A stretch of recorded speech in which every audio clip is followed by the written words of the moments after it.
Welcome to another News Game Plus. I'm Dermie, and I'm here with New Game Plus executive producer Jason O'Callaghan. And I don't know how you've been going recently, but everything has cheered me up when I've been watching Karen videos online. Look, I can't get enough of them. It's one of those things. Like, I definitely understand why using that term could be a problem, but at the same time, we do have to call out the entitled behaviour of a particularly obvious middle upper class, predominantly white woman demographic. Like, they're the ones pulling this sovereign citizenship because, a lot of the time, if it's some, if it was some poor scruffy bloke or some, like black teen or something like that, there's no way they're getting through even a quarter of that speech without getting bopped on the head. But you can't bash the upper class. It doesn't work like that. It was funny. The coppers did get that. The one who did the one in Warrandyte, the one with the cowboy hat, who thought she was funny. They got her in Carlton because she's from Warrandyte. She's driving in Carlton, and they've said, well, why are you driving in Carlton? What's your reason? I don't have to answer you. She gave him the full sovereign citizen thing, locked her doors while I smashed the window and dragged her out. Fucking suck shit, dickhead. Like, they don't. You see, they don't normally do that because in my experience, I grew up in Geelong, and this may not be the most upper class place in Victoria, but my experience right was next to Toorak, isn't it? Yeah. You're far less likely to get taken to the station having a firm talking to if you're a woman. Yeah. if you're a young man. So it is interesting to watch the videos and how long they're able to go with their speeches. It's also I mean, look, before we go further down this rabbit hole, it has a lot to do with socioeconomic class. It has a lot to do with those established rules, like your average blokes don't hit women, that kind of stuff. And I'm like, that's always true to an extent, but if somebody needs to be arrested, then all gloves are off, kind of thing. But anyway, look, I mean, we say yeah. Like, I just don't want any more retail staff to have to deal with these entitled pricks. So I don't care what it takes to stop them. But yeah. I wish I was working in retail for that. I'd love to head off and be going, oh, look, keep it up, Karens. I love your work. I'm getting bored with some of the videos. I saw a boy Karen in one video. Yeah. Well, if you have a look at that guy, Bartolo or whatever his name is, he has a bunch of like really sleazy, like, oh, when I was a personal trainer, women would pay me to stare at their asses while they did squats, and I'm getting emotional thinking about how fucking good that was. That was one of his videos. I'm like, Jesus Christ. No, I don't think they did, son. I think you're deluding yourself a little bit. Like, get your hand off it, son. Like, that's the old saying there. Yeah, so he was the other one that got done. I can't remember. He got done in like South Melbourne or something like that. And again, he got to walk away because he's a middle upper class kid. Again, nearly every problem in this world can be tied back to class. And that's your class warfare statement of the day. Before we talk about video games. Oh yeah, we probably should. I agree with that. But no, keep up the good work, Karens. I'm loving it. It's I need Karen Hub, just a website we can go and watch Karens argue with retail stuff all day. You know what's going to happen? It's going to be like some scene where like some like Lisa Ann walks up to some like obviously porn star guy dressed in a retail outfit and tells him off, and then he turns around and bends her over the counter or something like that. Like, that's going to be like the next line of weird porn. Now that stepsister and stepbrother have done their time, that's going to be the next one. The Karen in a retail shop. I'm going to pretend I don't know who you're talking about. So let's go on to games. All right. Let's do some game news. Well, I'll go straight into Gabe on New Zealand project. And the project in New Zealand looks a lot like the project here. It seems to be a formula. Except not shit. You don't have to deal with Peter Van Onselen, Peter Hallier, Waleed Ali.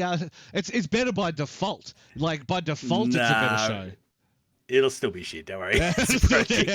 Well, do you hear the questions and the way they ask them? Like, the way they do it, I think they try and do it to get people offside and try and get one. Like, because he asked him about are you going to talk about the Xbox? Tell people the story, and then I'll finish the story. So there. Well, I mean, I like to talk to people just to get them offside online because that's my hobby. That's the MO, yeah. But so Gabe actually talked through the entire interview about not Xbox and PlayStation. Of course, the idiot host didn't understand anything that he said. So at the end, she threw out, which is better, the Xbox or the PlayStation? Because that's the clickbait stuff. And he actually just said Xbox without hesitation, and they said why? And he said because it is. Okay. Yep. So 3 points. 3 points, Dad. No, like, so the guy said there, he goes, "Oh, we got the Xbox and the PlayStation coming out. Like, which one's better?" And he just said Xbox. But you got to remember that Gabe, before he started Steam, Gabe worked at Microsoft. He was a Microsoft guy for years, and he just didn't like the way they were handling game studios. This was about the time that they, after Midtown Madness 3 and all these great studios got closed down. This wouldn't have been long after Age of Empires, actually. And so he started Steam because he wanted a different way to deliver games and a different way to do that. Plus, he was already reasonably rich to go with, and he had all the connections in Washington and all that kind of stuff. I mean, that's why they're based in Washington, is because, like, he just lived down the road. And so he, and so he obviously has that connection to Microsoft. But yeah, he just basically said, like, yeah, look, I know both of them, and I wouldn't touch them. So do you remember did you ever play? You played Orange Box on 360. Oh yeah, yeah. Orange Box on 360. Yeah. EA did the port for that.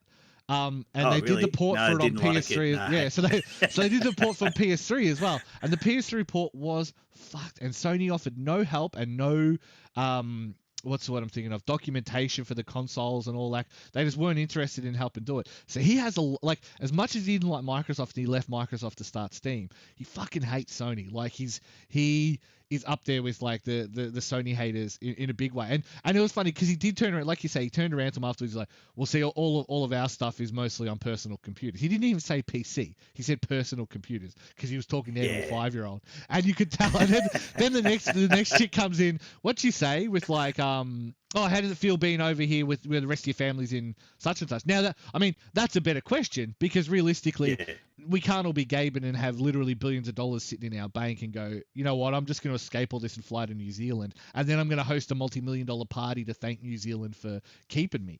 While him and it's Gaben. I'm just imagining Gaben and Kim.com doing blow on some yacht in the middle of fucking Auckland. But like, but yeah, no. To me, it was so funny to see how quickly, like you say, it wasn't even a matter of him saying one over the other. It was he just didn't even entertain. He wasn't even entertaining the idea that people should get a PS5. It was just like, I'd go with the Xbox. Microsoft make the Xbox, and I would, if where I was to go down that road, I'd get an Xbox. It was just like wasn't even close. Wasn't even a conversation.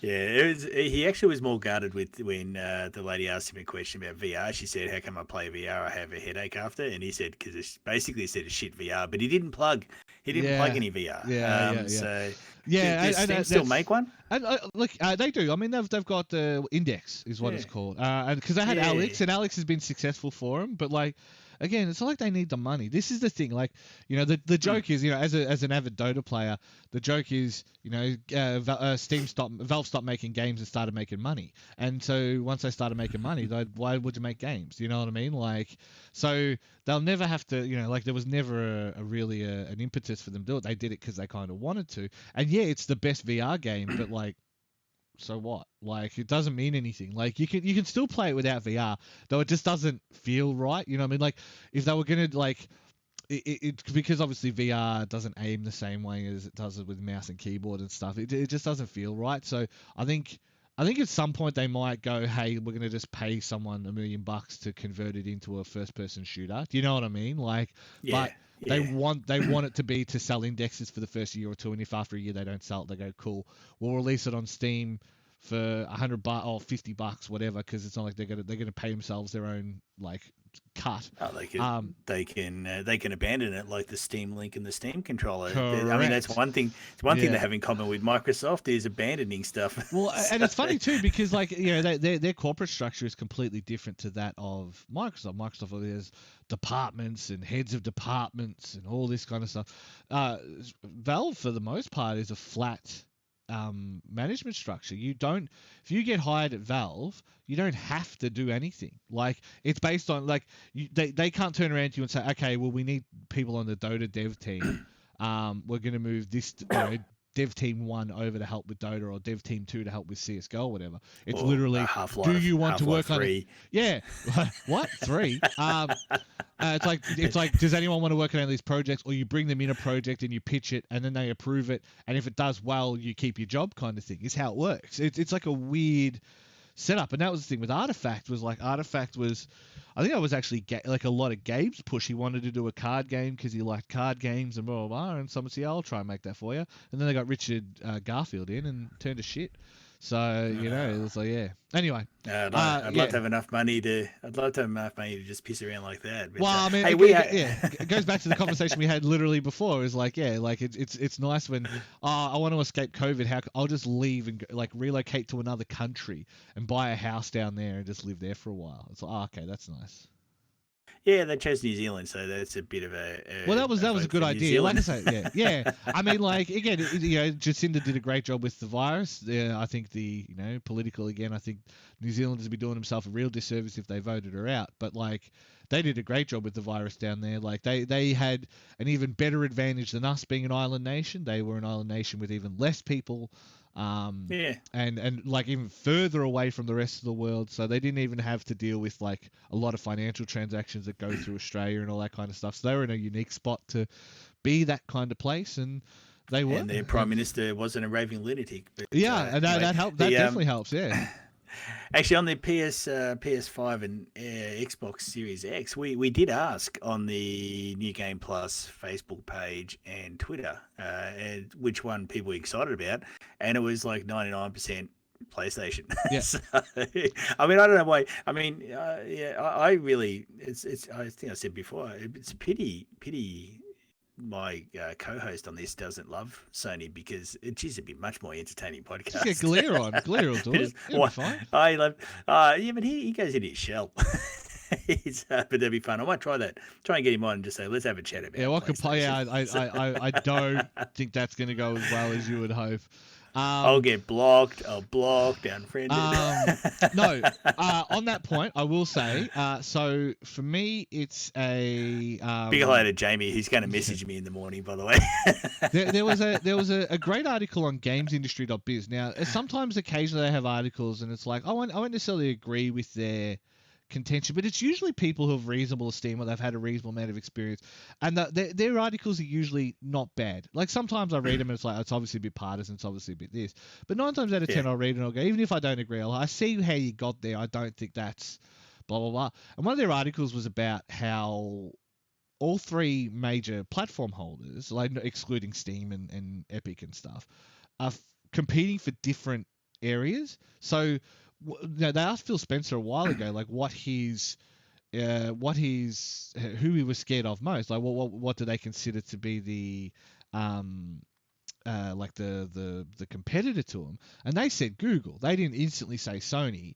They didn't instantly say Nintendo, which one would expect. They said Google, and I think that's more in line with what we'd expect. To me, Google and Netflix are more of a concern to Microsoft's current approach than Sony is. Whereas Sony's gone full double down, like we're going to deliver console experiences beyond all else, blah, blah, blah, blah, blah. So they've gone full console cycle, like, next cycle is going to be blah, blah, blah, blah. My hope is that they do a metric and Jim gets a little bit ahead of himself and decides he's going to announce they're fully locking down DLC.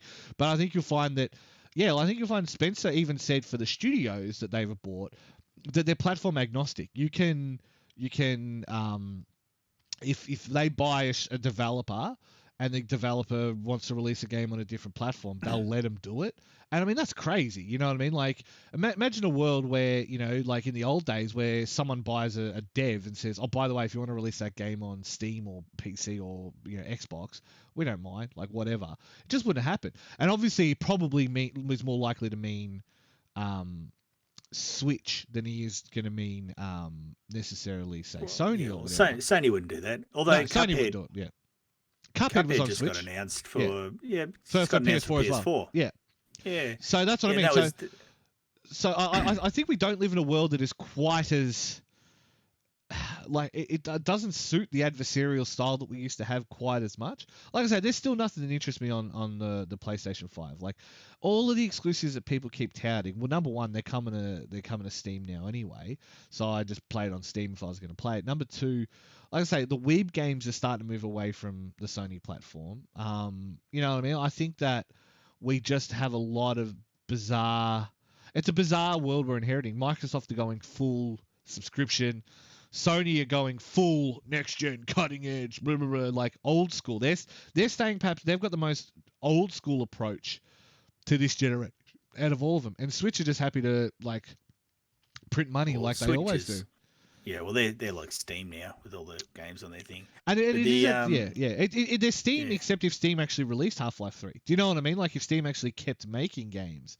So like whereas Steam doesn't make games anymore, like they make everything else, but they don't make games. So yeah, interesting one with because Sony wouldn't let any of their developers develop someone else because they didn't even like Fortnite players playing yeah. against Well, other their people. system So was set up yeah, specifically. If you started your account on PlayStation, you couldn't migrate it. Whereas if you started on Switch, PC, Xbox, phone, whatever else, you could migrate your account. Like you could bring all of your unlocks and all of your whatever. But if you bought on Sony, you couldn't take it out of the Sony ecosystem, and if you bought it on somewhere else, you couldn't take it into the Sony ecosystem.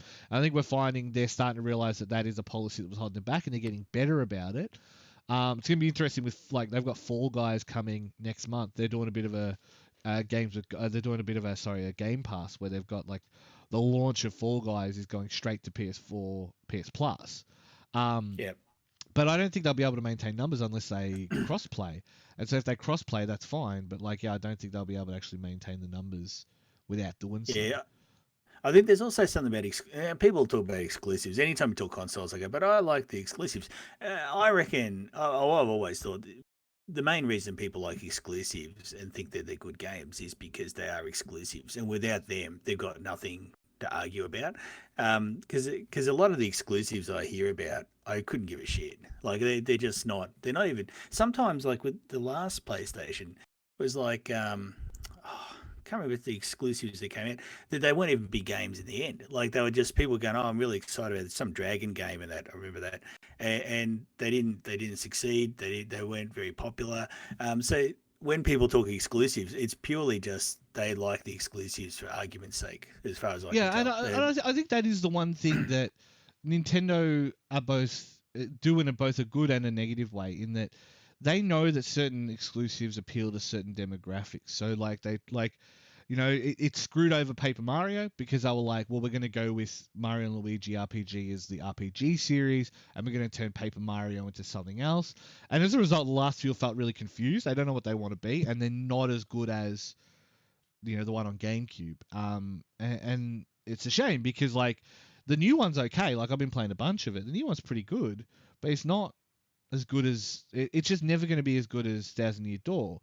But it seems confused. It doesn't know what it wants to do. But they specifically kind of segregate it for demographics. For these kind of players, we have this. For these kind of players, we have this. And you'll find that they'll usually have like A tier and B tier listings in that same thing. So it'll be like, cool, we've got a Mario game coming out, and then we'll have a Wario game coming out, which will be a Yeah, similar platformer or something like that, but it's just a different tweak on it. So to them, they try and spread out their exclusives as wide as possible to capture as much as they can. But I'd say the difference is nowadays you've got so much third-party software coming to all the platforms that it's not the gap that it used to be. You know what I mean? Like it's not like shit. We have to have an exclusive game coming out every month. The Nintendo drought still exists. We don't even know what their next big game is after Xenoblade. But you don't notice it because there's so many games coming out on the Switch that it's like, oh yeah, I'll just play that instead until the next game comes out. So I think, yeah, there's always something to pick up on the Switch. I mean, they have turned into Steam with that store. Actually, I'm going to go onto another PlayStation one, and this is a weird one. Popped up in Survivor. So apparently, the white outer shell can be be taken removed. off. Yeah, so Um, bizarre. now, two things are going to happen here. Okay, one which I think Steve was sort of hinting at, the idea of remember the Xbox 360 originally, you get different face Yeah, plates. yeah, I had a Hawthorne one, so that was a yeah. I winning remember. console Yeah, at yeah. that time. Yeah, so the which is really it's a gimmick as hell. But if you got different designed side plates, I guess you call it, for the PS5. It's interesting. The other one I was wondering is how long before people just leave them off and just then it's just a square black thing, just like it probably should have been in the first place, which means that they're a waste of money. Yeah. Yeah, yeah, and like because it's such a it's such a polarizing design. Like, even compared to say the Xbox 360, when the original one, you know what I mean? Like it had that Yeah, plasticky look, curvy. but yeah, Hmm. and the curvy look, and even the the when the Xbox 360S came out and stuff like that, like it had curves to it, but it was still a pretty like it just this looks like some skyscraper you'd see in Kuala Lumpur. You know what I mean? Like it just looks like yeah, it looks like It's a heater. it looks like you're landing in Singapore, right? And you look Yeah. at the side, there's a bunch of PS5s because it's the new design for skyscrapers. But you got to remember that they're the company that used the Spider-Man font on the original release of the PS3. So they're not, you know what I mean? Like a lot of their marketing brain still ties back to the main company. Yeah. Yeah, so I don't know. I'm surprised it can come off as well, and we have obviously that one. Did you see the one again? Shout outs to Steve, who we pinch a lot of our news from. Yep. That they Yeah. some kid took a photo of the Xbox One S, Xbox Series S controller in the wild. That was Um, actually the next thing on my list. well then, sorry, you Yes. tell the story. Go. You tell the story. No, yeah. Well, it's a white it's a okay. The new Xbox controller actually has a D-pad similar to the design on the Elite Yeah, controller, and so that's how you know. And plus the share button, but the D-pad's the big thing you'll notice, and it's actually a really nice D-pad by the way when it's like that. And somebody took a photo at a party apparently of a white one with the new D-pad and the share button. And the speculation is it a controller, a white controller? Is it a type of Xbox like a Series S that's going to come in white and have that white controller? That's been the discussion about it. yeah, Uh, yeah. So this discussion has been, is it from the Series S? Is it from the? Apparently, the kid had a deleted comment that, yeah, it was from a box that looked smaller than what the Series X looked like. The account's gone. He's deleted his account, yeah. and he was a normal account. Like before he took it down, there's a bunch of screenshots of his account, and it's just him talking about random stuff in Washington because he lives in Washington.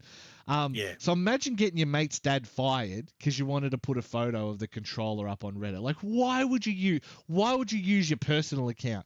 It's so fucking stupid. You could have leaked that to any number of YouTubers. They might have even paid you for it. Do you know what I mean? Like, and he just did it on his personal Reddit account for Reddit Look, Karma. Like, if it's just I don't know who it is. If it's just a kid doing it, you've got to give him a bit of leeway. I mean, he would have thought it was but pretty cool and wanted to show it off. but like you've got to assume that people on Reddit are over X amount of age, right? So that I think to be Reddit, you got to be 13 or 15 or whatever. But like you just got your mate's dad fired. Like there's no way he stays at Microsoft now. He either gets the biggest demotion of his life and they all have to move out and go somewhere else, or he's gone. He's just gone for breaching security. Like imagine being that guy. Like holy shit, that's the kind Yeah, of stuff that sticks. That's the kind of stuff that fuels your heroin and like heroin fueled death at the age of like 26. You know what I mean? Like because that I is feel some. bad for. Yeah, I feel bad for people when that happens. No, that's unfair. Look, it's a leak, and the person whose controller had it at home didn't know the photo was going to get taken of it. You can't really blame him too much, unless they stole it from work. But Yeah. yeah, I don't know. I think it's a bit. Yeah, I know where you're going with that, but I think that'd be pretty harsh. But anyway, I mean, because the appetite for that sort of stuff, we understand that. But I don't. I suppose you have to look at the motive and what the people involved were trying to do before you came down too harshly on him. Mind Oh you, look, I'm not a tech I company. think it's still pretty bad either. I mean, he would have been told from the get go, hey, this has got to stay. Like we just got to stay mum, or because apparently they weren't playing with her or anything. It was in the house, and he just happened to see it, and they were told that like, blah, his dad works for Thing, and It looks yeah, like the photo was taken on a placemat on a marble bench top. yes, So and with a if pizza you look box at the photo, covering it. So he was definitely trying to hide the photo. yeah. Like, yeah, Anyway, yeah. um, Anyway, but yes. yeah, well, an Xbox Series S would be interesting, although that model hasn't been discontinued. No, yeah. So The the One S Xbox has One been, X yeah. has. Yeah. No, you go, because you were talking about this last week. Yeah, So so the the One S is still alive. The One S diskless and the One X are gone. So the current thought process, I guess, and at least from my personal view, is that the One X, so the Series X will be the pinnacle, the flagship. The Series S will take the place of the Xbox One X for those people who want to upgrade or play high-res Xbox One games for the same price as the Series X. The Series S will take it for the One X, and then the One S will still be the entry level, at least for the next year or so.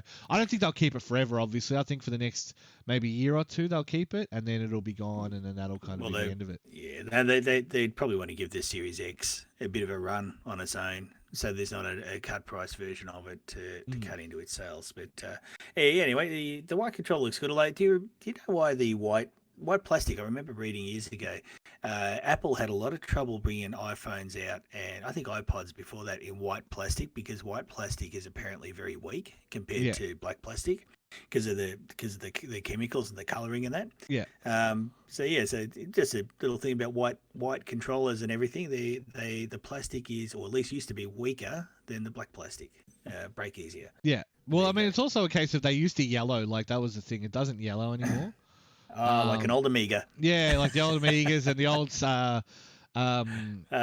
Super NESs and stuff like that. Yeah, like that is. Whereas, like with you know, kind of the mindset of Genesis and stuff, they're all black, so it they don't fade as much as the other ones do. So, well, actually, talking Amiga, 5 days ago, this happened last week. The Amiga turned 35 years old, except it's dead. But how do you feel about that? Look, I don't know. Look, if I had one thing I'd bring back in my entire life out of every single thing that's happened in my 51 years, I'd love to just have my Amiga back. I don't know why. It's just, and you'll find a lot of Amiga fans are like that. A lot of Amiga fans are just so personally attached to that computer. I don't think any other computer's ever done that. But yeah, I looked at it. I watched the old launch video, which is pretty lame compared to current launch videos. I looked at a few pictures, and I don't know. You just, it triggers me. It makes me really feel really sad. It's a pity it's still not around now. It'd be a better world. But there you go. I'm going to choke up. So. Yeah. Look, next story. Before Yeah. Off we go. Look, I mean, I guess it's one of those things, because I know I was put the post up on our Facebook about it and things like that, which is fine. Like, you know, like I think that's there's no problem there. But it's I don't know. I wonder, because I know people are still making new parts for the Amigas, and they got the disk drives, and they're making games for it and stuff like that. It's similar to the Jaguar as well. There's a reasonably big Jaguar game community. Like, well, if there's carts and stuff, if there's a brand that can match the Amiga as far as that sort of the loyalty goes, Atari is it. But there's things like the Vampire card, which is an accelerated card, which makes Amiga stupidly fast. There's also FGPAs. I'm not entirely sure. There's a type of chip at the moment that can emulate hardware, but it's not an emulation. Right. Okay. And so there's Amigas. Basically, this, I've bodged that up, and somebody's welcome to post me links, and I will read them all day if anybody knows what I'm talking about. But yeah, there's still hardware being made. There's still a very active community around it. Unfortunately, I'm not one of them, because I actually gave my computer to. I'll tell you sad story.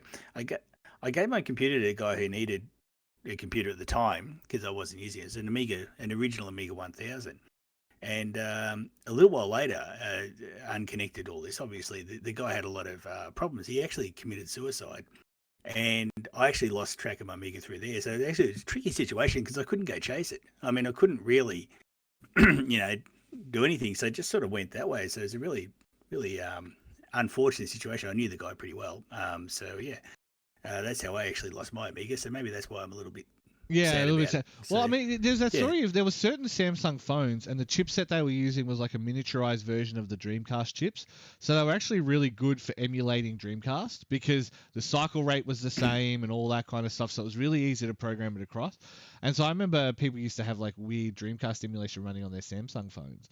I'm pretty sure Oh, Samsung nice. phone. So yeah, so again, it goes to show you with those hardware disparities and stuff like that. Is like the more customized your hardware, obviously, it's better for the company whose hardware is being used. The more Yeah, the more difficult it is then to kind of transist that across, and so that's why like we play a lot of Monster Hunter on stream, and Monster Hunter is known to have problems with NVIDIA cards. If you got an AMD card, an AMD chip, no problem. Like whatever, doesn't matter, yeah, just works. But if you have a NVIDIA card, it just fucks around all the time. But you think about it, well, yeah, AMD are the ones who do all of the console chips. Do you know what I mean? So they're kind of used to talking that language when they're making games. yeah. Yeah, I don't know. It's it's a It's the old it's the PowerPC level the argument. pro. Yeah, Yeah, it's the level the programming's done on. And look, I'm not. I've done a little bit of assembly and stuff like that as part of my studies when I was in that, but I'm not an expert in it. I actually knew a guy who could write assembly off the top of his head, which is pretty amazing. And then he left uni and sold lights for a living. But anyway, the basically it's how if you're writing normal code, so the code's compiled into a format that the computer knows how to run. But sometimes when, especially with the Amiga days and some console, they have parts that are a bit too slow for a compiler to decide how to run. So how to actually turn that into machine code. So you used to write those sections of code by hand to try and maximize how you get performance out of the CPU, and that's when often you get into trouble when they talk about programming very hard to program chips or very hard to program chipsets. A lot of it's got to do with that. So if you just wrote your code as like C, I doubt it's C in some of them, but C++, say it'd be object oriented. But if you just wrote it like that, there normally wouldn't be a problem because you could put a layer underneath yeah, that translates everything. But if you've gone and you've written it in, say, and this is the 68K to PowerPC, then to Intel move, and Apple had this, the way you would optimize things for a 68K processor and a PowerPC processor is different calls to that chip as it is to an Intel processor. And if you're doing chips like a cell processor or an emotion engine, or the Sega Saturn's chips they call it a complex chip setup inside there.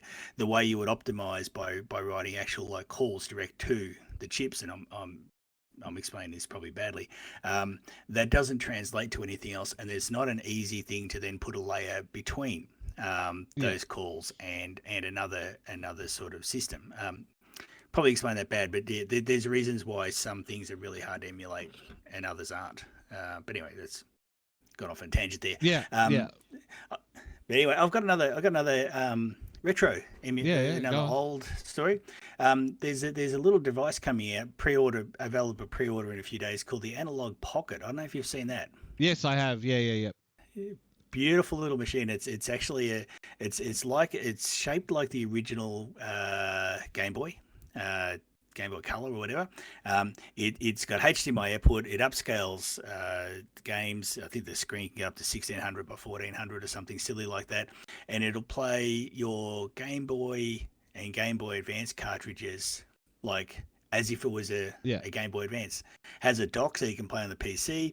Connects to those 8-bit controllers, so you can actually get an 8-bit sort of old style Nintendo or whatever controller and play it.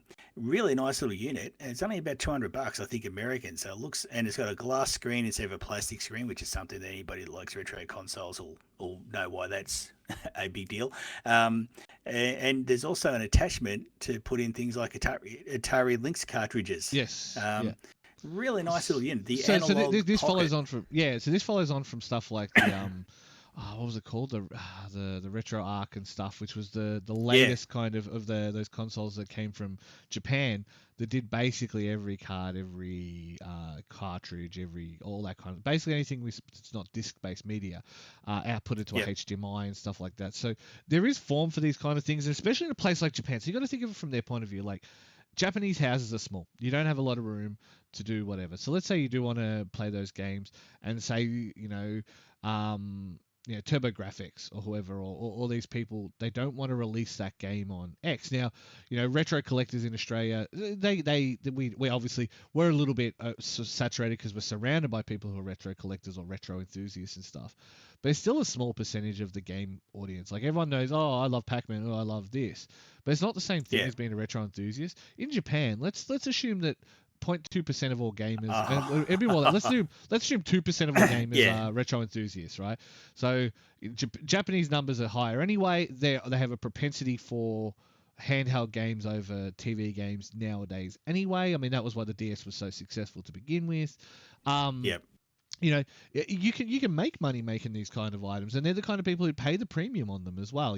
So it's not like you have to worry about any of that kind of stuff. So, these kind of consoles and accessories make sense. And I think, because I mean, have they said how much it is? It's like 150 USD or something, isn't it? It's reasonably expensive, but still, I think for what it is, like, it's not that.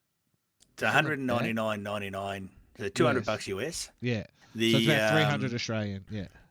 The Atari Lynx adapter is $30 US. So look, it's likely to go into a shopping cart on my computer. Look, it's just really nice. It's got HDMI out, upscales the games. I Googled it because like this is something that happened since I did any sort of study or work down that end of the pool. An FPGA. Now, I'm going to have to learn a bit about that. It's like basically it's a programmable chip that can not emulate hardware, but can actually pretend to be the hardware. That's the summary of it. Mind you, it's not an area I know a lot about, so I'm pretty interested in this because it says here they're not emulating the platforms. That actually the chip inside the unit actually thinks it is those platforms effectively. Yeah, and that's pretty neat tech. Yeah, and that's how it used to be for a lot of you remember the old action replays and stuff that would go into the slot cartridges and things. Like, a lot of the differences were literally 1 or 2 pins, and what it would do is it would translate the code and just slow it down, because obviously we had NTSC and PAL as a problem then.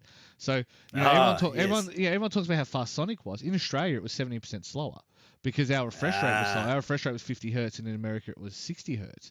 So theirs looked worse. Their TV looked worse, but their refresh rate was faster. Yeah. And if you had a Commodore 64 back in those days, you would often have a switch in there to switch between the two modes. Anyone with a Commodore 64 know what I mean. I'm actually, I'll move on to the next one, but I'm actually happy. This is an area I find interesting, but if anybody listening knows anything about how these FPGAs work, I find it fascinating, and I'd love some links. I'd love some stuff to dig into and learn about, because like I said, I haven't done anything like that since I did 68K programming, and that was 30 years ago. So this is good stuff, and the analog pocket looks really nice. Yeah, it does. If nothing else, the unit looks good. Like, that's something that's hard to do on a lot of classy. Yeah, real classy. All right, cool. Let's I've got one here. Somebody's made mods for Witcher 3 Wild Hunt to turn the characters into the actors from the Netflix Witcher. So basically turning Geralt into Henry Cavill or vice versa. Yeah, and I can't say Yennefer's actual name, but it's to turn him into that. So, which is an interesting idea. I didn't think they looked exactly like Henry Cavill, but it's an interesting idea to actually go through and actually. Yeah, go. I think it was fine that they did. They were different, because I think I don't know. The game itself is different enough from the books. Like, have you read the books? No, I actually haven't played much of the game. I own the game on 3 platforms, and I've hardly played it. It's the Skyrim for you. It's hard to describe. It's like a collection of short stories more so, which is fine for what it is. Like, especially considering we're technically talking folklore tales. Like, I mean, Witcher at its core is like the Grimm brothers, like, you know when you used to do like Mad Libs versions of like Three Little Pigs, was like the rotten version of them. That's what The Witcher is at its core. That's what The Witcher is, and that's fine. Like, that's why it worked as a video game. And like, the main thing is, like, one of the big complaints that the kind of pushy author had was that they took it and did their own thing with it, and the game is different to the books. But I think that's a good thing, because the books are. The books are different. It's a different medium. Exactly. Like, that's why I say sometimes that some Like there's some things that just don't work on a different medium. Like No Country for Old Men and The Road were written by Cormac McCarthy, and he writes exceptionally good movie books. Like all of his books would work very well as movies, and nearly all of them have become movies that are good. Like Fight Club was an easy one to transpose across, but it also helps that you have Fincher. You know what I mean? Like the book is probably better than the book's ending is worse than the movie for the Fight Club, and that's really tough for me to say. Do you mean worse as in worse done, or as in? I think the movie ending is better than the book ending. Oh, really? The book ending is fine. Like I mean, if here's your Chuck Palahniuk spoiler for the day. In the ending of the book, he wakes up in hospital after being overrun by a bunch of the Fight Club guys, the Space Monkeys, and he wakes up and he's like, oh fuck, I'm finally free of it. Like I'm blah, blah, blah. And then it's like, it's good to have you back, Mr. Durden. Like, and so basically it's like it never ended. Whereas like, it is funny because if anything, that is technically. That is the true ending, because that's where we've gone down. Because the kind of people who like Fight Club, unironically, who don't understand what it was, like it predicted the alt-right movement, the kind of the real kind of white supremacist push in America before it all even happened. Like the bored white kids turning into terrorists is basically the conversation that Fight Club is having. So it did it 20 years. The masculinity that doesn't know what to do. Exactly. Yeah. The misframe, absolutely. And so it had that conversation. Whereas I think the movie ending, from the point of view of where do we go from here, did a better job. Like that last scene of like every single credit company blowing up, it took it and turned it left wing. Do you know what I mean? Like I try and explain it to people. I'm like, if anything, they took it left wing. Like this, you know what I mean? Like whereas in the other one, it was way more about just that really heavily toxically masculine thing. Whereas far more subversive. I mean, the ending of the movie, I haven't read the book, obviously. I've only just heard them, but the movie is very subversive. And in fact, the person who did it got sacked straight after that. He got in big trouble. Well, it's Fincher. Like, Fincher's always been known to push his luck with stuff like that. Like, Mr. What was that one he did? Seven. He was Seven. Gone Girl. Yeah, you know what I mean? No, and he did your favorite movie, Alien 3. That was his first one. He was lucky that he got a second gig, and the second gig that he got was Fight Club, and he happened to turn it into something real good. So, Alien 3 was supposed to be on Earth, and I went to movies at the time. I used to catch a train up from Geelong to Melbourne to watch movies because there weren't many cinemas around. This is how long ago it was, and I remember seeing previews and seeing posters of aliens coming to Earth as the sequel to Aliens. Or Alien 2, and when Alien 3 came out and it was on that prison planet, I went there and watched it, just went, what's this shit? Yeah. But I mean, like, aliens were supposed to be on Earth.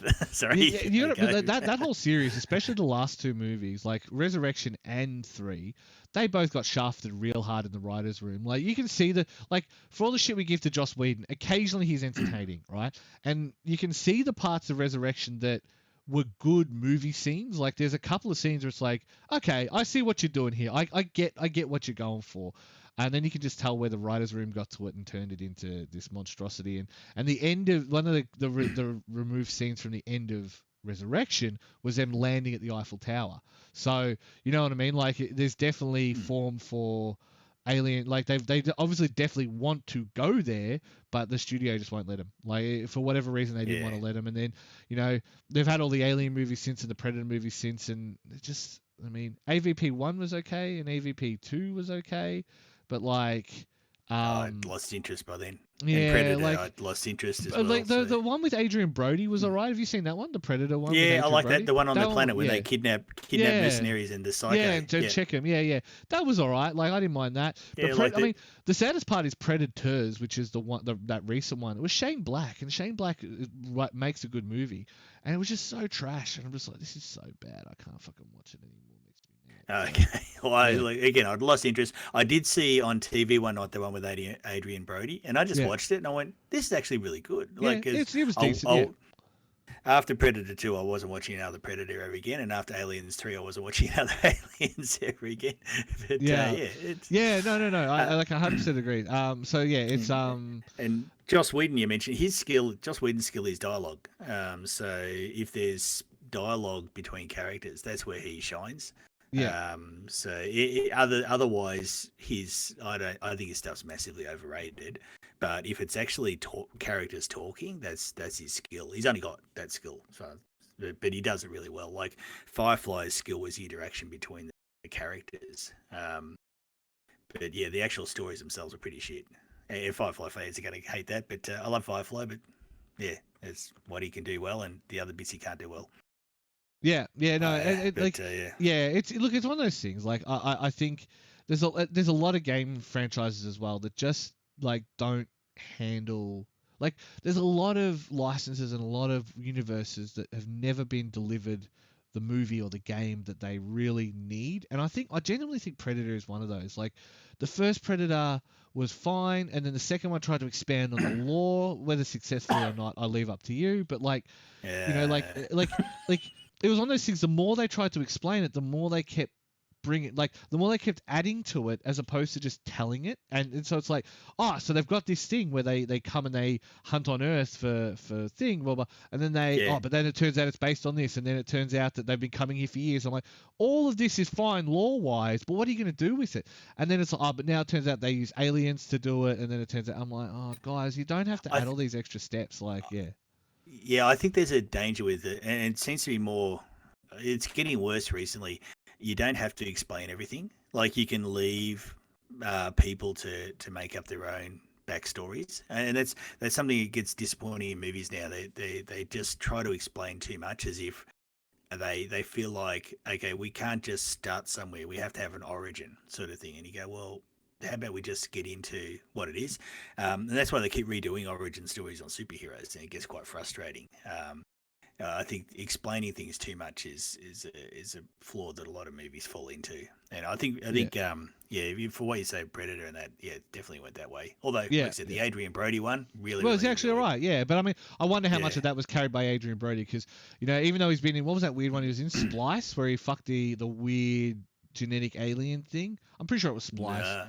Splice, Adrian Brody. He's been hanging around with Shatner. It's on, yeah. Splice. It is Splice, yeah. I'm pretty sure that's one where he fucks the alien. It's like, yeah, it's it's because it's anyway, it's on Netflix if you want to watch it. Totally.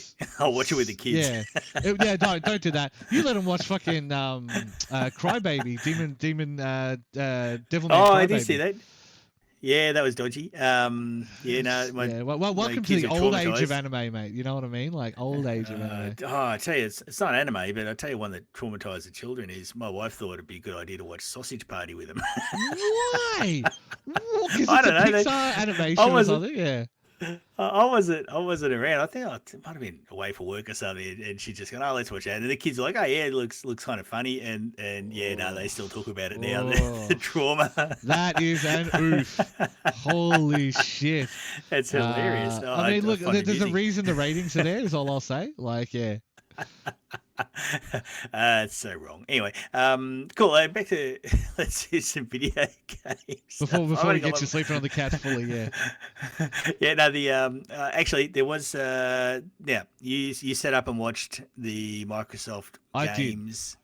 Thing. All right. Tell me a bit about it, because I was actually only going to talk about one game that I care about. But what it was pretty meh in the grand scheme of things. I'm not gonna lie. Like they put out a thing for they put out a Halo Infinite trailer and lots of little stuff. Like a lot of their B studios actually got a bit of time, which was nice. Like State of Decay 3 got confirmed. Apparently there's a new State of Decay update coming out.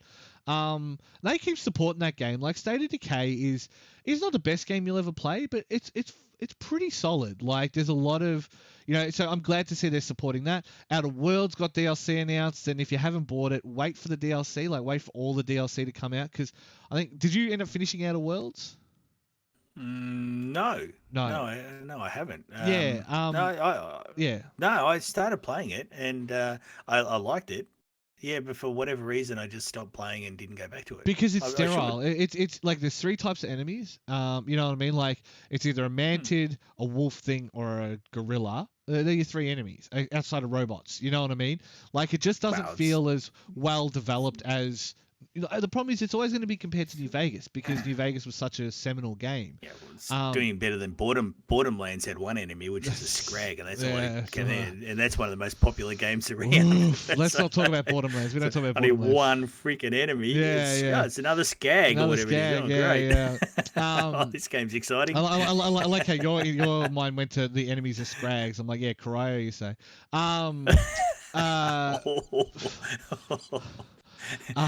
Yeah. I won't hear you say another bad word about Geelong. Yeah, because you just won't listen. Yeah. You're right, Doveton boy. Yeah. It's actually the POV podcast. Yeah, the poverty cast. Yeah. And so there was lots of like Phantasy Star Online confirmed for Xbox. They showed a little bit more of that Medium game that looked good, where it's like the two different worlds and she's having the psychotic episodes and all that. So it was just like a bunch of little stuff. Like Fable got confirmed, a new Fable by the guys who do Forza Horizon, I believe. So like there was some good announcements amongst it, but it wasn't. Can you jump? Can I jump over Twig in this let's Fable? Not, we spent an hour talking about Fable on the stream afterwards. Anyway, about how it's not even that Fable was inherently a bad game. It was that it got overpromised. If it was, hey, here's a fun little jaunty romp, you could have gone, it's forgettable, but it's fun. You know what I mean? Who made it? I can't remember who made it. Some bloke. I don't know his name. Like, just when you said overpromised, I'm just blacked out on who. Well, I was going to say, you can make your skin color dark, so it definitely wasn't Stefan Molyneux. It was Peter Molyneux.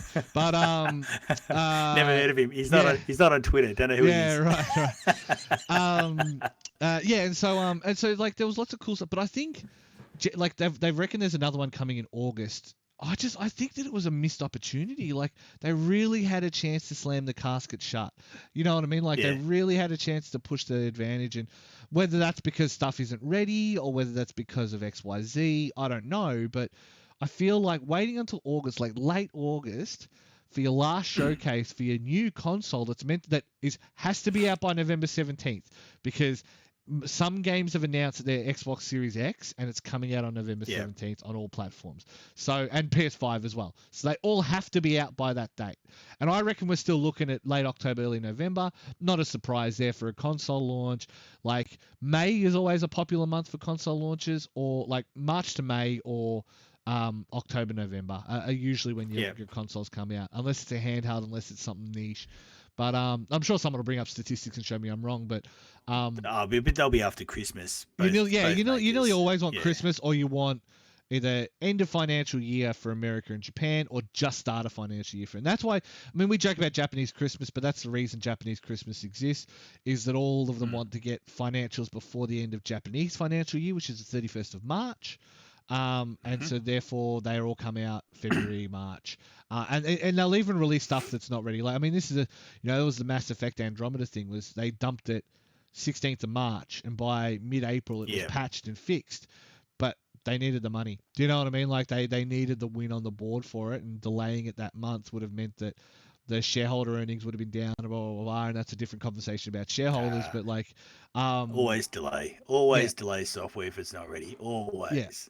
Yeah. Well, I mean, we live in a world. Yeah, we live in a world where you can get away with it depending on what it is nowadays. You know what I mean? So I don't know. Look, I mean, it never. When you push something out there, look at Mass Effect Andromeda. Look at the backlash to it. Look at all the stuff. It's just not worth. You invite that stuff. You create it almost. Whereas if they had released it and it was good, then if they wanted to have, as a lot of people complained about, the diversity, team and stuff like that doing it, that's great. But if they had released a great game, it would have been a real shining light. It would have been a gold star to say, look, this is the way things can be done. By going early, it's not the developer's fault. It basically sold them out. It put them in a situation where the complaints that were going to come, that were waiting to come, like it just opened the door to them. And if they had delayed a bit and it came out really good, then all those complaints, and sometimes some of the complaints about games are just nonsense, and they're hateful. But my argument would be, you don't want to open the door to them. You don't want to invite them. So in business, you get the customers you ask for, and that's what a lot of Last of Us 2 we talk about all the time. They invited a lot of shit that they didn't need to, and I just think by going early with software, you invite criticism that will be unfair, but you can't defend against because Yeah, you made a mistake. and it is So, that thing as well where I think we hit that situation now with these consoles is like neither of them have announced they're playing chicken. Like Microsoft doesn't care as much because it can release them on PC Game Pass and Xbox One Game Pass. That's what yeah. their focus is on. They can release them. The longer they play chicken, the worse it is for Sony because Sony's the one who's trying to sell you on the next generation experience. And I think the reason that they've shut their mouths is because they know there's going to be console shortages. Like they reckon, 10 million are in production, but this is the company that started we've shipped X amount of copies. You know what I mean? Like they were the ones who started I using remember that. the Yeah. fake words to get around it. You know what I mean? So, And they used to yeah, force stores to hold stock. So if you wanted to sell Sony TVs and stereo stuff at the time, you had to have a certain number of PlayStations as well. yeah, yeah, So they did a lot of things early days to fudge their figures, and then they would say shipped units, which everybody knew wasn't true, but they became headlines and they were really easy yeah, for people to repeat. And the Sony Defense Force just lapped it up. They weren't even remotely interested in yeah. it being dodgy numbers. Yeah, But because yeah, I've always hated the ship thing because it's like that's nice. And then it can sit in a factory, it's in a warehouse somewhere until such time as you sell it for. Like I mean, like we shipped X amount of PlayStation Vita yeah, software. It's like cool, and then you sold it for $15 when you decided you just didn't want to support the hardware anymore. So don't yeah. don't If you don't sell it at a yeah loss, yeah exactly. It's like shut up. Yeah. yeah, we shipped a whole heap of stuff. We had to clear it out in the bargain bin. Congratulations, it's not really good business. But Exactly. anyway, Yeah. yeah. So in other games, I mean, I'm going to talk about my the one I was actually interested in. But what else was there?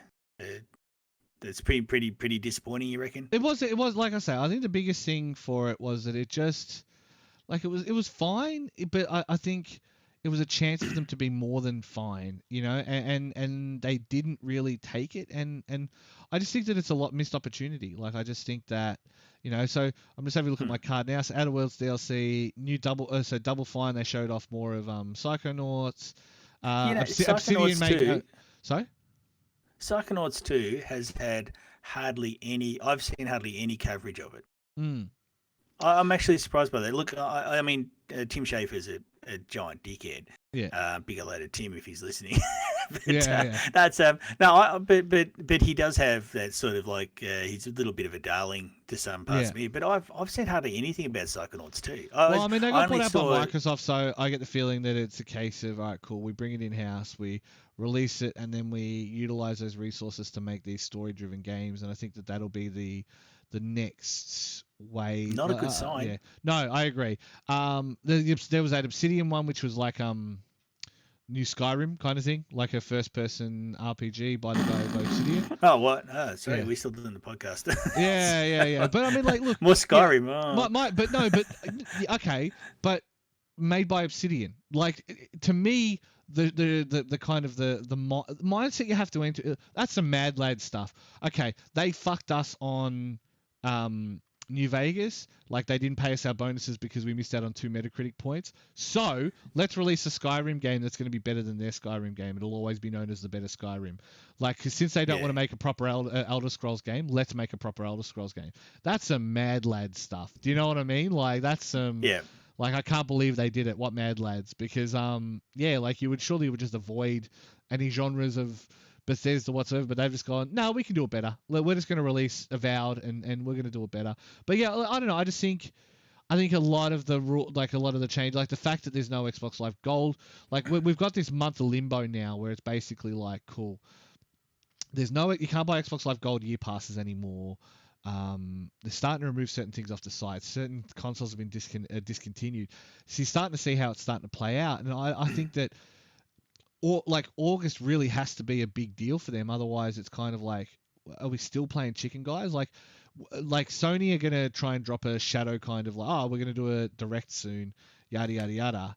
Yep. And they need to, but I think Microsoft, if anything else, have a chance to actually kind of steal the initiative, and they haven't. And it just seems somewhat disappointing that they haven't. So yeah, Yeah, not a good sign.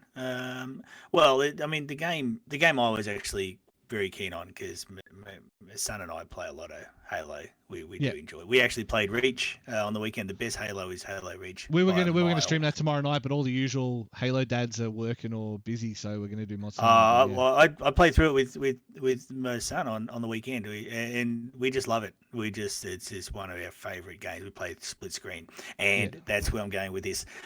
They've learned their lesson. Split screen is back in Halo Infinite. And 4-player online as well. But yeah, I mean, I don't care too much. I mean, Sunday he can play with his friends, but 2-player split screen is back, and that's something they may. I don't even know why they haven't added it to Halo 5. In fact, Halo 5 is not in the Master Chief Collection. There's a link to say play game, and it goes off and loads it. So Halo 5 is like the one they don't talk about anymore. Yeah. It's like I don't know, but I don't know why they haven't gone back and added 2-player split screen to Halo 5. I'd go through and play it again because I mean some parts were okay. But another thing, 2-player split screen's back, but the watching the gameplay footage and that, it actually looks like talking Halo 5, they've forgotten about it. Like Halo 5 never happened. It looks like it's the start of Halo 5 done again. Forgot about it. Yeah. Yeah, you got any? Have you seen any extra info on that? Did Halo 5 not happen? Is that where we're going to go down the track with Halo? So yeah, like yes and no. So I think they were smart enough to learn the lesson that they couldn't like the biggest problem with 5. Okay, take it back. The two biggest problems with 5. One was splitting Locke and Master Chief's story into 2. That was dumb and it was handled badly. It's the Last of Us 2 argument. No, the second one was no split screen co-op. Like, but we wanted to maintain the best experience that we could for the single player. No one gives a fuck about the graphics that much. I promise you. Like, Halo is not known for its graphics. It's known for its art style and it's known for its universe and all those things. Fine. It's known for being a lot of things. It's gameplay. It's gameplay is what carries it. And they tried to turn it into Call of Duty. They tried to turn it into you have to pay for a subscription to play it. To get multiplayer you have to play online only. Blah blah blah. But I mean that was always part of the appeal of it. Was like if you buy an Xbox and a Halo game comes out, you can play 2 players in the same room. It's the same with Gears. It's like cool. At the very least we can just chuck on Gears. We'll just fuck around on Gears, play some Horde, play some missions. Except Gears is really slow. Yes, Gears is a slow game. Gears is tactical by comparison, and that's simply because of the nature of how it uses cover and movement and stuff like that. Look, people, and I say this all the time, I say Gears is a pretty honest tactics game in the way that, like, obviously, when you start getting some of like the grinding weapons and stuff like that, it's a little bit less so. But like, I think from the point of view of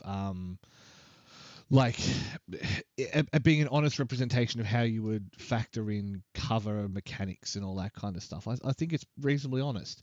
Okay.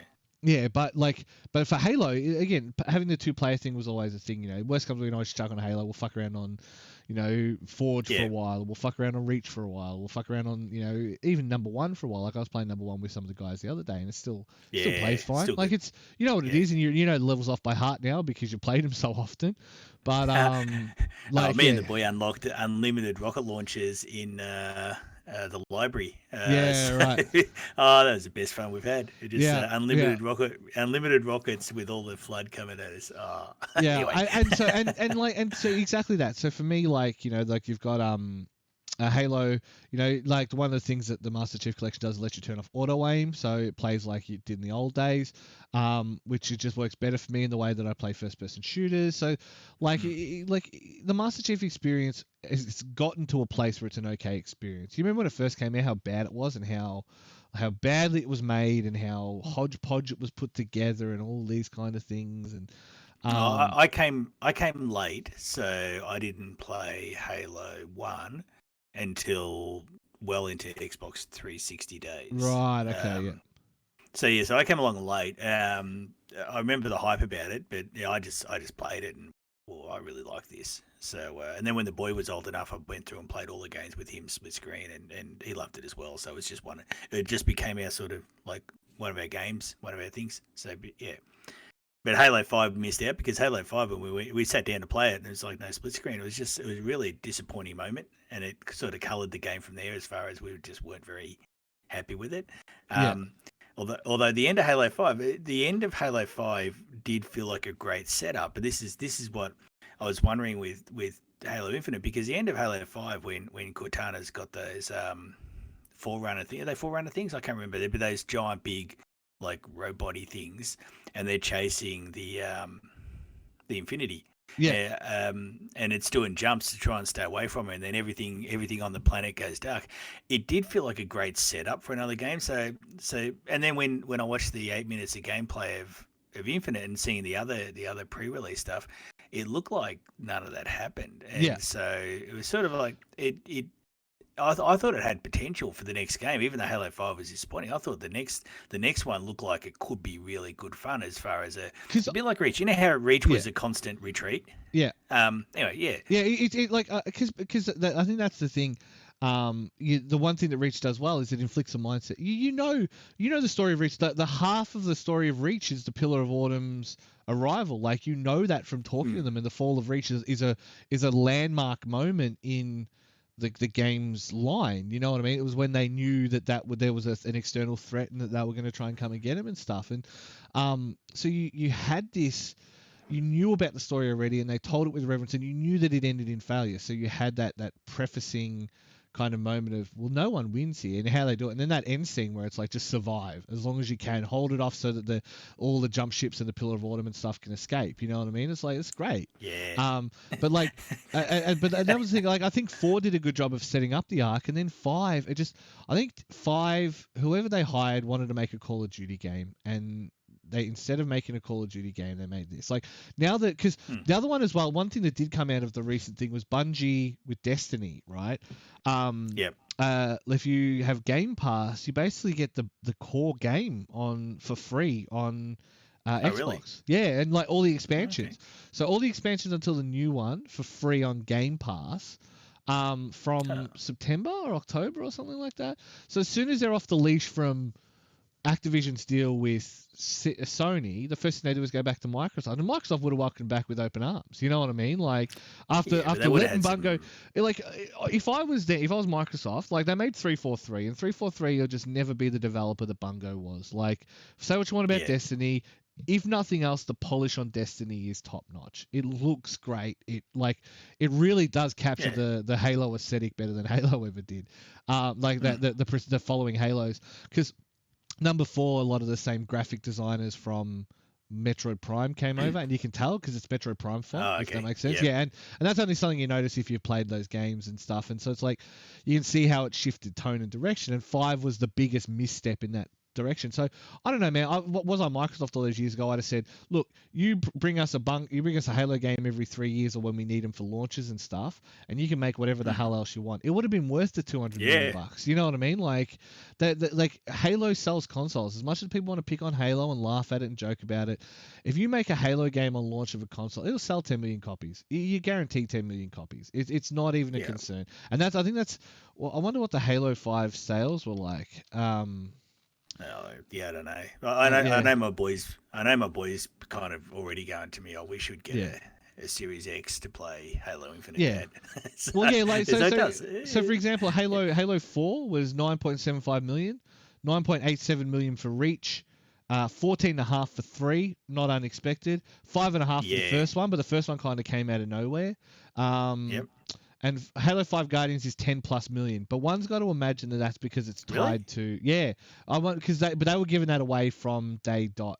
But yeah, I think it was like the biggest Halo launch and fastest Xbox One exclusive, but it was the worst game. Do you know what I mean? I think even with that in mind, looking back, I still think you sell a Halo game, it's going to sell 10 million in the current climate. You don't have to worry about it. It's still going to sell. Okay. A Master Chief Collection as of 2014, it only sold 5 million. So but keep in mind, this is VG charts, so that doesn't tell you certain retailers don't tell you certain things. But like, also downloads. Okay, cool. Yeah, but I think being able to like release that on your own accord and say, hey, this is something that we have, is worth it kind of no matter what. And I think that that's really underrated, especially when one of the biggest things that people whinge about you on is your exclusives. To be able to say we have more good exclusives and ones that we know will sell. is an important step in the grand scheme of things, and that's one thing that Microsoft are very much shoring up their numbers on. Some of the great devs that they've bought, all this kind of stuff. Yeah, it's definitely there's definitely an understanding of that and what makes that important. So Well, Halo is a genuine system selling exclusive, yeah, and it much like is. I'd say, Yep.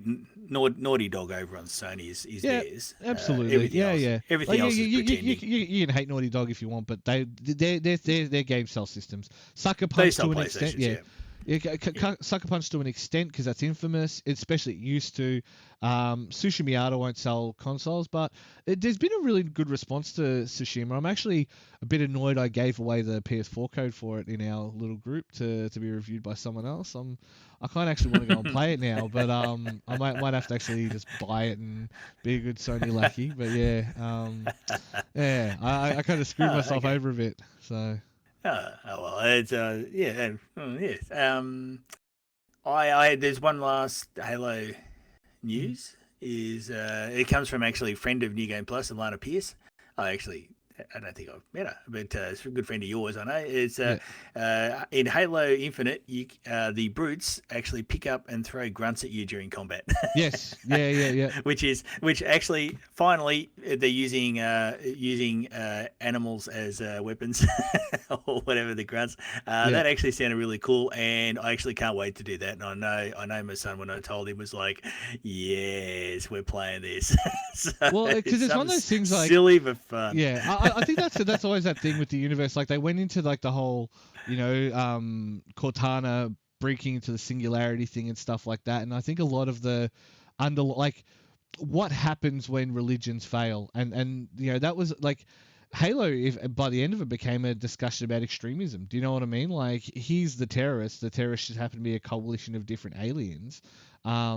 Who are religious fanatics and will literally launch themselves at you. Like, did you see the thing in the 8 minutes where like the grunt runs at you with the 2 grenades? They always ran at you, but this one flings himself, like he jumps on the thing and flings himself at you. And you get to play as Master Chief Rico with a grappling hook. Which would be cool. It's another thing. It's nice. There's a couple of nice touches here. Yeah, I think, and I mean, like, it's a little bit Doom Eternal as well. And I think that's the concern is like people don't necessarily want it to be Doom Eternal, and they've gone on a little bit of a kind of a fact finding because again, a lot of the complaints about 5 were no split screen and no 4-player online and all this kind of stuff, and they reckon that sprinting and all this kind of stuff will be like item based. You pick up a particular item or a particular skill and you use it, and that's how you unlock kind of stuff. But yeah, so I don't know. Like, I'm still keen for. I'm always keen for Halo. Even 5. I mean, I should hold my nose and go back and play 5. Maybe I can turn off auto aim because the biggest thing for me about that game was how strong the auto aim was. Like, I remember I was lining up a perfect headshot on a elite that didn't know it was there, and I was like, cool. If I kill him, if I double tap the headshot on him, Bonza, none of the others are going to be a problem here. And the camera just took it and went to the grunt that was walking past, and it shot the grunt. Oh, really? And I'm like, you motherfucker! Yeah. Like that, I turned the game off at that point. That made me so mad. I stopped playing the game because I'm like, if you're not gonna let me turn it off, it can't be strong enough to take me away from the strongest enemy that I'm looking at. Like, why would I care about killing a grunt? Like, So 5 had so many problems with it, and just tried to turn itself into I hate wasting ammo on grunts. Yeah. Actually, all the weapons in it. Yeah. Yep, just punch him. All the weapons looked very high-powered, like very high-powered shotgun style weapons. So that's another impression I got. But anyway, we talk about Halo, and I know Sony fans will complain, but hey, I spent like 10 podcasts in a row talking about Last of Us. So there you go. All right, now I've got one last one. You got anything you want to add? I'm okay. We've covered all the points I was going to bring up, so no stress. Oh, well, we do have one, because any regular listeners of the podcast will be wondering how I managed to get back on this week after arguing with Jason about Metacritic last week. Yeah, don't argue with your producer, just a pro tip. But anyway, I'm here. I'd like to point out the fact that you are here. Like, anyone who ever says we have editorial bias, like, the shit I'll put up with, fucking hell. I was having time of life. But anyway, Okay, no, so new game. Am I allowed to say this, by the way? I don't know. You're gonna say it, aren't you? Well, I just realised, is it confidential? The New Game Plus's new review thing? Oh no. We've been approved for it. We got to sort it all out and Okay, go on we the can front say page it. stuff. Cool. Yeah. I just realised that when I was about to say it because I knew about it. Okay, so New Game Plus is now open on Open Critic. Open Critic. Yeah. So we Yep, have so to. not Yeah. Metacritic because Jason's a big fan of that. Yeah. but We're gonna have to but go. Open Critic. We're gonna have to go back and adjust some stuff just based on the rules that we have to then follow as a result. But yeah, from going forward, we'll All be Sonic doing. games are 10 out of Yeah. 10. Yeah, Yep, 10 I out of think 10 we'll for just Sonic. basically go back for the last few reviews that we've done and give them some some scores and or based on the feedback in the thing and say, hey, this is a good game, this is a meh game based on their rating system, and yeah, it should be good. Well, Yeah. it's pretty cool. It is pretty cool, Yeah. and we did have a crack at Metacritic last week. But Well, to be fair, I was then upfront about. I did mention the fact that we were applying for Open Critic at the moment, so I don't feel bad if I'll be upfront and I'll disclose stuff. I just hate it when people say, "Oh, it makes you biased." It means you can't understand that there's oh, blah blah blah. I don't know. The idea that having a bias. I mean, everything is inherently biased. It's more how honest you are about it. And we were upfront about. We were signing up for Open Critic while I was slagging off Metacritic, and I just basically said, yeah, this is tied into the fact that I don't trust Metacritic. You know what I mean? So well, yeah. New Game Plus is officially on Open Critic, which so I think more is a pretty work good for step. you, more work for Sonic Forces 10 out of 10. Yeah, and yeah, we're gonna have to find a way to put some links on the website and stuff like that, and yeah, so it's gonna be interesting. Oh shit, I got work to do. I'll tell you offline. I've got more work for you to do on top of that. So yeah. Because I got nothing to do. Oh Yeah. god. Anyway, cool. All right, well that's cool. Well, talking the website. Well, we probably should end this because we've been going for quite a while. For a long, it's over an hour now. So yeah. Awesome. So to on the website, go to newgameplus.tv. That's got all that stuff on it, all our videos. Jack Cringy is doing his series, I guess. What would you call it? So, you call it the winter series of New Game Plus? It's probably worth a quick minute here to define that. He's actually taking over as EP of the show. So he'll be handling specifically stuff for the show. And I'll be taking a step back and doing the stuff that I want to do separate, which is why I want to talk to you later. But he'll actually be taking over my spot as running the show. So it's going to be the way he wants to do it for a little while, and I'll just be there supporting his talent and hassling people if they don't submit content in time and stuff like that.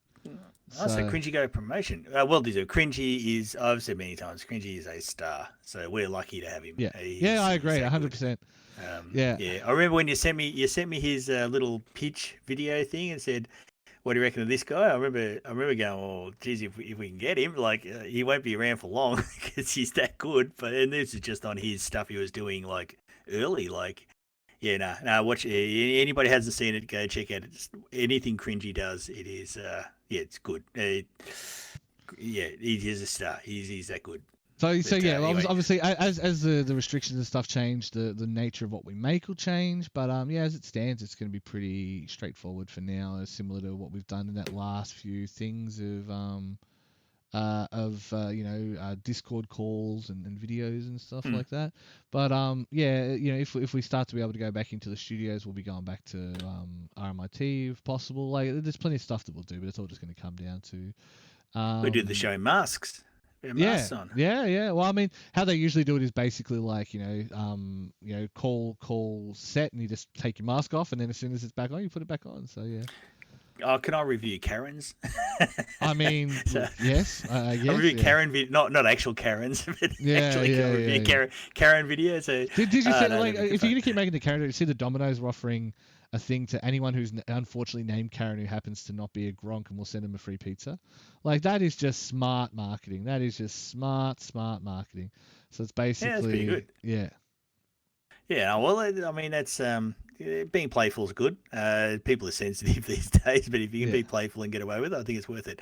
Anyway, look, so go check out Cringy's work at the moment. It's newgameplus.tv. Go buy Back on something. Shop at TV New soon Game as Plus well TV, next week. From back I on think TV. from 2 weeks away, we're back on TV. So we were Oh the yes, sixth, because we're si- still sixth, alive. sixth highest rated show on C31 for the month of July, and we're not And even in prime time. So fuck no, yourself. we're late at night. And the show that got #1, Cheated, they had Daniel Andrews on.